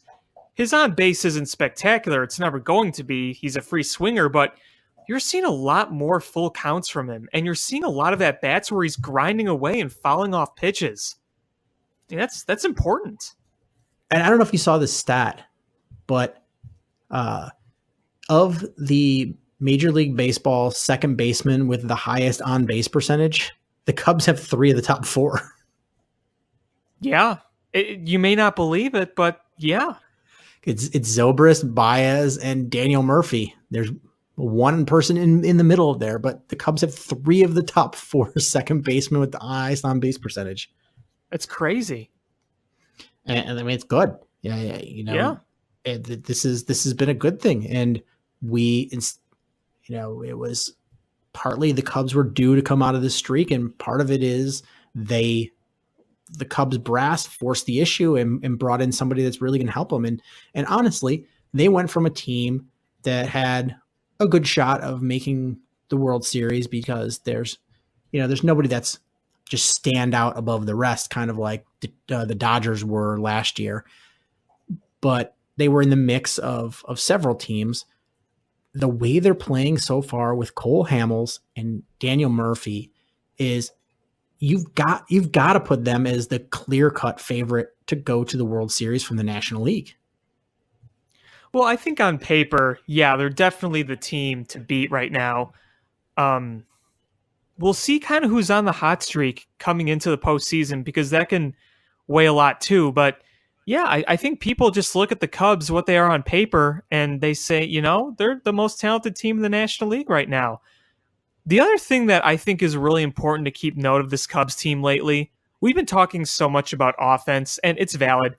I mean, the offense is scoring runs again. Rizzo's power has come back, which I think isn't talked about enough. I mean, you remember, Rizzo had many struggling points during this season, and lately, not only is he hitting the ball and getting on base, but he's hitting home runs and doubles, and that's a good thing to see. But the point I was going to make is the starting pitching has, as a whole, looked a hell lot better recently. More like what it's supposed to do. They're having deep outings. They're not giving up a lot of runs. I'm hoping it's not just one little good stretch and then they'll go back to struggling because it's really important to have it. But you got to look at the past few weeks. It's been pretty good. Yeah, absolutely. And, they're finally putting it together. We've had stretches where the offense was playing really well and buoying poor to mediocre pitching performances. We had stretches where the pitching was really great and buoying poor hitting. Yeah, last week. We're the week seeing before last week, yeah. Yeah, we're seeing now good hitting, good pitching, and you're seeing absolute dominant performances. And hopefully this carries over with the Mets series because, what was the number in this 9-game stretch that we wanted to see? I think we said 6-3 or 7-2. And right now, through 6 games, we're 5-1. Yeah, if they take 2 or 3 from the Mets, then you're going to say mission accomplished, job well done. Yeah, and they're really putting the strain on St. Louis and Milwaukee. Yeah, I wanted to touch on them really fast. Milwaukee, again, I always jinx it. Whenever I say they're fading, they always come roaring back. But you're really starting to see the cracks showing in Milwaukee with the pitching, and especially the bullpen too. because that bullpen was so good in the first half, but they had to work real hard. And you're seeing them crack a little bit. Can they get hot again? Sure, but yeah, the pitching on Milwaukee, I think, is a real concern for them. I told you, they were pitching well above where they should have been, and I'm not saying they don't have a bad, or they have a bad pitching group. It's just they were pitching over their heads, both in the bullpen and in the starting rotation. They're pitching past their what they should be, and eventually you revert back to where you should be in a long game like this, in a long season like this, and that's what's happening. And I still think Milwaukee's a better team than St. Louis, but St. Louis just has this aura that, and Milwaukee just doesn't have that. I don't even know what to call it, but they don't have that pixie magic dust. And I think the Cubs where they spray pixie the Cubs dust just on have too unknown much talent. 25-year-olds that play like studs. That pixie dust. Yeah, and Milwaukee's just sort of fading without playing bad. They're not playing bad, and they're just sort of fading, and that's going to be a frustrating point for their players. Is they're I guess they're 5-5 in their last 10, but they're not playing terribly. But they're losing ground because the Cubs and St. Louis are just playing really well. Yeah, and the Brewers have lost some brutal games as of recent. If you've seen, they have lost some really tough games, which doesn't help at all. But, sometimes you go through stretches like that. The thing with St. Louis is, I think they're a better team than people make them out to be. I think their pitching is pretty dang good. And this is going to be a little controversial, but I think right now they're a better team without Dexter Fowler. Dexter Fowler just was struggling so mightily this year there. I would have said differently last year, because even though he got off to a rough start last year, the second half, Fowler was hitting home runs, and he was one of the reasons they were still kind of afloat. But Fowler was struggling so much this year that not having him on the team right now, due to unfortunate circumstances, injury, they're letting other younger kids play, and they're producing. And I love Dexter Fowler, but not having the 2018 version of him on the team is helping them out. I'm not going to disagree with you on that. It's sad to say, but it's frustrating that most of the St. Louis fan base blamed Mike Matheny and Dexter Fowler for all that ailed them. And it sucks that they feel justified because they let Matheny go and Fowler's not playing, and they're playing much better. And I think that there was some element of truth in both of those, but it's not fair to pin everything on both of them. Much more Mike Matheny than Fowler, but yeah, I think Mike Matheny was a huge issue there. The players hated him. They didn't like going to work every day. Tommy Pham was glad to get out of there. I think he was a huge problem.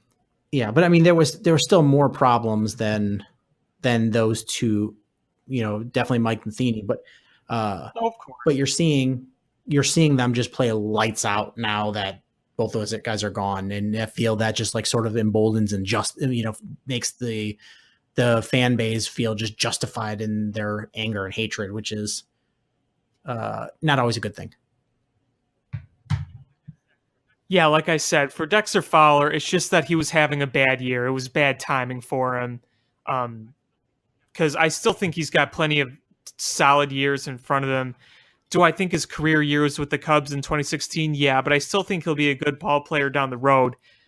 I think that they may move on from him, and it'll benefit Dexter Fowler to move on. He goes to another place. He could be rejuvenated. It was just never a good fit for Dexter Fowler there.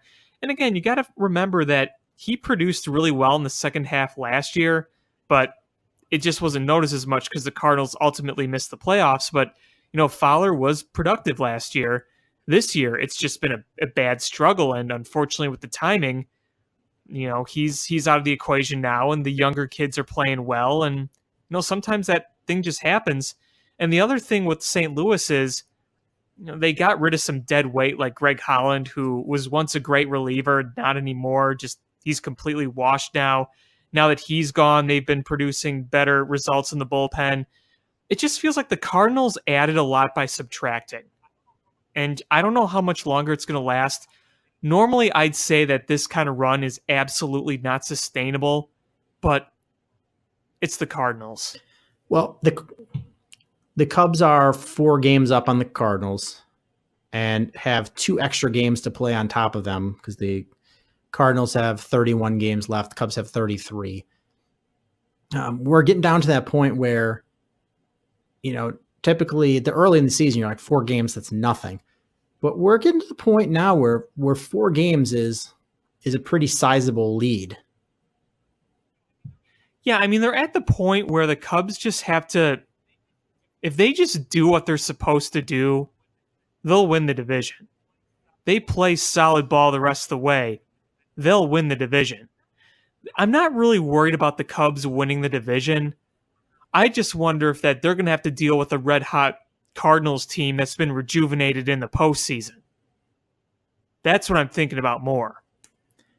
I'm not so worried about that. I don't know. I mean, I guess it is something to worry about, but they have to go through that wild card game, and if they get through that wild card game, their pitching staff is going to have to go against a Cubs pitching staff that's been aligned and rested and ready to go, and they're facing John Lester game 1 and versus a tired team. Yeah, and I don't want to draw conclusions yet. I mean, who knows? The wild card right now is up for grabs. I mean, the race is tremendous. Who knows what's going to happen? I just the thought of having to face the St. Louis team that's been rejuvenated in the postseason, it just gives me some bad feelings. But, one step at a time, got to go out and win the division first. I mean, yeah, you got to win the division, and that's the thing is, if the Cubs play at the same pace that they've played for the entire season, which is a .589 winning percentage for the rest of their games, they're going to end up with 95 wins. And that should be enough to win this division. So in order to catch them, St. Louis would have to go 22-9 for the rest of the season. Yeah. Which is 7, they have to win, over 7 out of every 10 games, which is it's a tough streak to stay on for 31 games. Their schedule is favorable, but yes, you're right. That is a tough thing to do.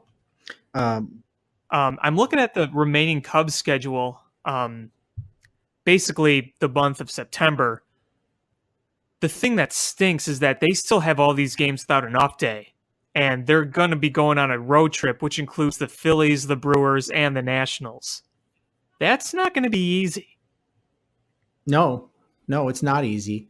Not easy at all. But where are we at here? Remaining schedule. We have 3 Mets, then the 1 makeup with the Braves before the Phillies series. Oh man, Detroit does have a pretty easy schedule going down the.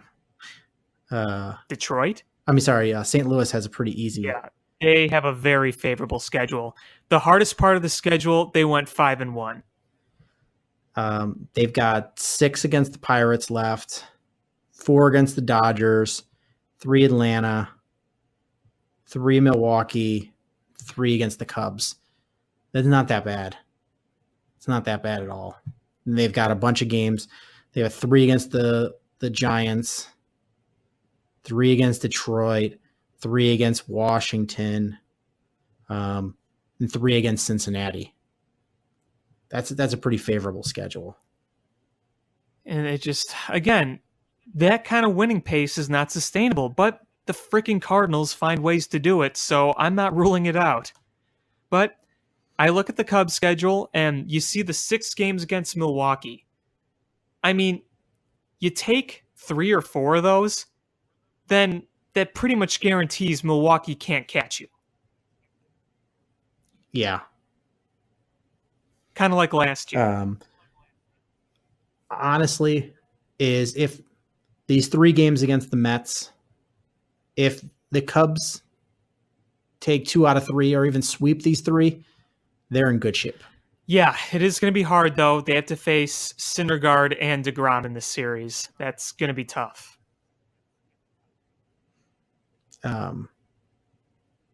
But that Mets offense is terrible, and the Mets just got beat 15-0 today. Well, what Hamels and Lester got to do is they got to pitch like themselves, and then you just hang with them, and then you score a few runs late, you could win those games. Yeah. You really got to take advantage of these 4 games against the Nationals too, because they're a garbage team. It's up 500 now, aren't they?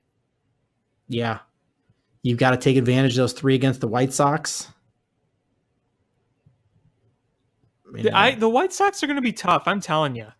It's the ones that the games that you got a lot of games against Milwaukee still. You've got a series against Philadelphia, but the one that's really scary to me is that Arizona series. Yeah, and that's in Arizona, and that series, for the most part, for the Cubs, always goes to crap because that place has been a hellhole for the Cubs over the years. I mean, again, if St. Louis catches the Cubs, they've earned it because the Cubs are playing really well, and I just again think that St. Louis doesn't have the team that the Cubs do, and they're going to go on, and hit some tough times, I think. Yeah, I mean, it's definitely, from a baseball standpoint, it's definitely possible. We've already seen Matt. I mean, he had an amazing day today, but as a whole, he's cooled down a bit, which he was due to do. Yeah, it's really tough to keep up like an 800 winning percentage. It's really tough. It's really, really tough. And they basically have to keep that up to beat the Cubs for the next several weeks. And if they weren't the Cardinals, I'd say there's absolutely no way.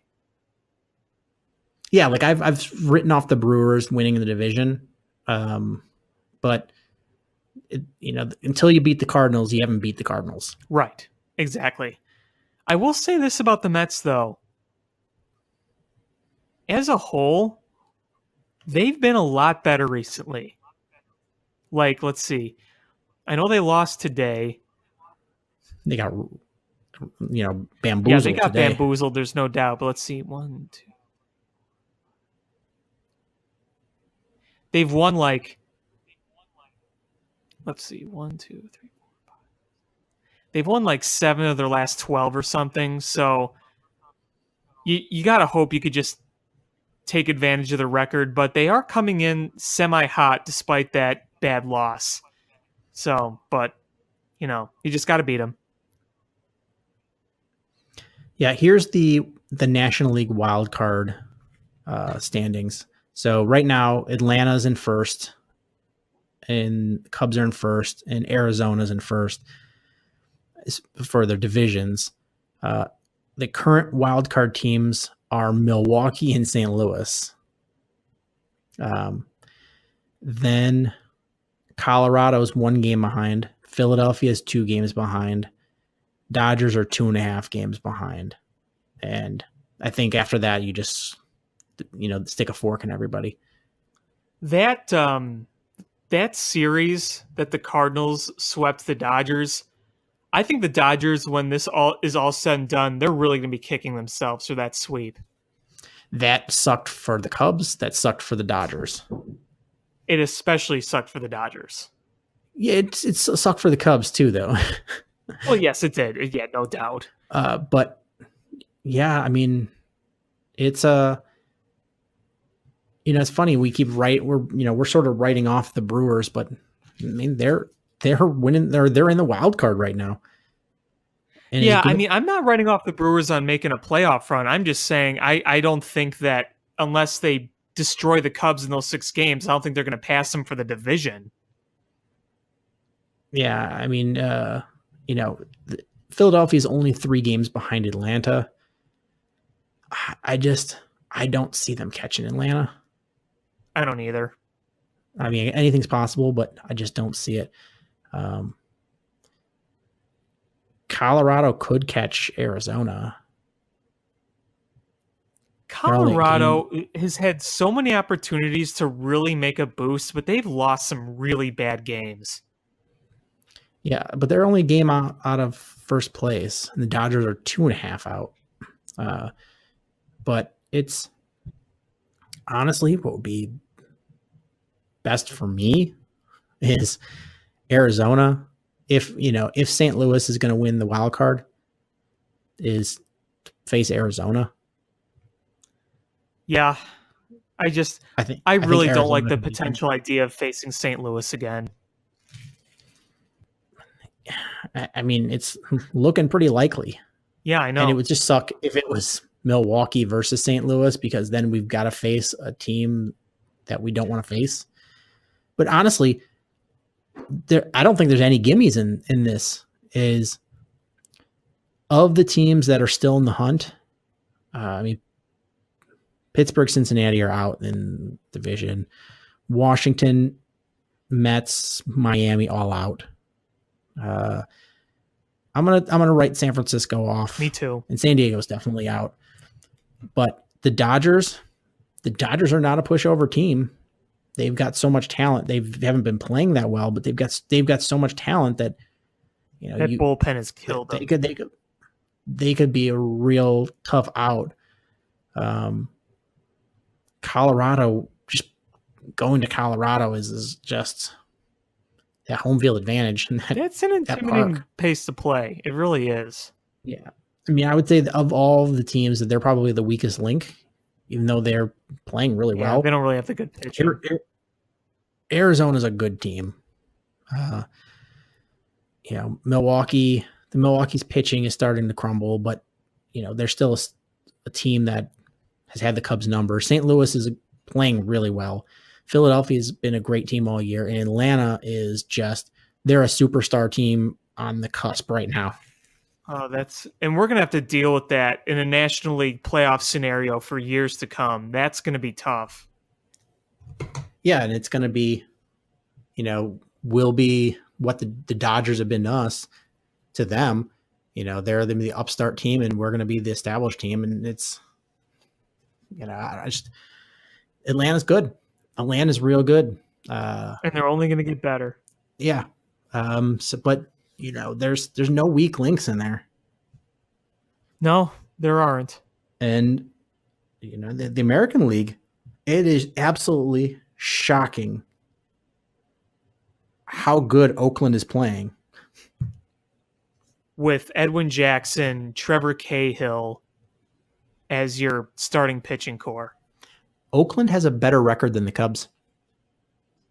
I know. It's crazy. And you got to look at Chris Davis and Matt Chapman. Really impressive stuff they're doing. Yeah, and if you look at the wild card stats or the standings for the American League, Oakland is not that far from the Yankees. No, they're not. No, I mean, right now, 78 and 52. Would you have guessed that they'd be in this position at the beginning of the year? 79 and 52. Oh, yeah. Yeah, Baseball Reference hasn't updated. It's crazy. Man, they're 79 and 52, 603 winning percentage. Yeah, this baseball season is going to finish off pretty excitingly, I think. Oh, I absolutely agree. And I'm not going to try to rain on Oakland's parade, but I don't see Trevor Cahill, Edwin Jackson, and Brett Anderson holding up. No, they've got that team. They're a fine, basically going against the Yankees. They're going against a finely tuned, high performance machine, and they're a garage kit, held together with some shoestring and gum. But you know what? It's going well, and in a 1-game playoff series, anything can happen. But I don't think Oakland has the horses to make a meaningful run, but they could win a wild card. And I think they'll be in the wild card, and they could, in a 1-game series, anything can happen. Absolutely. And you know what? I totally would love to see them go as far as they can. I mean, Chris Davis, most underrated player right now. I mean, he's got 39 home runs. He's got an OPS of 897. He's not a high average hitter. He's 256, 331, but man, that guy can produce. And Matt Chapman, really like that guy too. He's got 18 home runs. Jed Lowry has 20 home runs. There's some pop right now in this lineup. Really quickly, do you know what Eloy Jimenez has done since he's been promoted to AAA? Probably some ridiculous numbers. He's got a 364 batting average and a 1.027 OPS. Yeah, that's kind of good. What else does he need? What else does he need to do to let him in the majors? Nothing. Absolutely nothing. It's crazy. But I've sort of run out of topics that I had. I don't know if there's anything else you wanted to talk about. Yeah, no, I pretty much said my piece. Hopefully by this time next week when we talk again, our lead will still be around or maybe even bigger in the division than it is now. That would be nice, but we'll see. That's all you do is you take it week by week, and if you can hold for another week at the same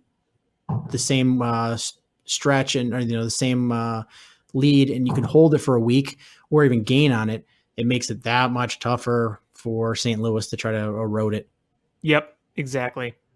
But for them, it's all they got to do is chip away at it. 4 games, 3.5 games, 3 games. It's a lot easier to chip away at than, over the weeks. If you can just hold it week by week, it gives them less time to chip away at it. Yep, exactly. But I think that's going to do it for this episode of Bill Swirsky Sports Talk Chicago. I want to thank everybody so much for listening. Please make sure you follow us on social media, at ShyFanPat1, at Swirsky Sports, Facebook.com/Swirsky Sports, SwirskySports.com. You can hit subscribe however you listen to podcasts, whether it's iTunes, Stitcher, YouTube, the TuneIn app. Again, thank you guys so much for listening. Please share with one friend that likes Chicago sports. That's your goal for the week. And again, thank you so much for listening. And until next time, bear down. Cubs win! What a lucky break! The good Lord wants the Cubs to win! We thank Ditka and God for all they have provided. Cubs win! Cubs win! Cubs win! Oh, I don't want her. You can have her. She's a Packer fan. She can't fit in my van. And she looks like Remember, New Yorkers, smoking crack is not legal on planes. Bears 31 to -7. the Bears. Oh, when the Bears go bearing down.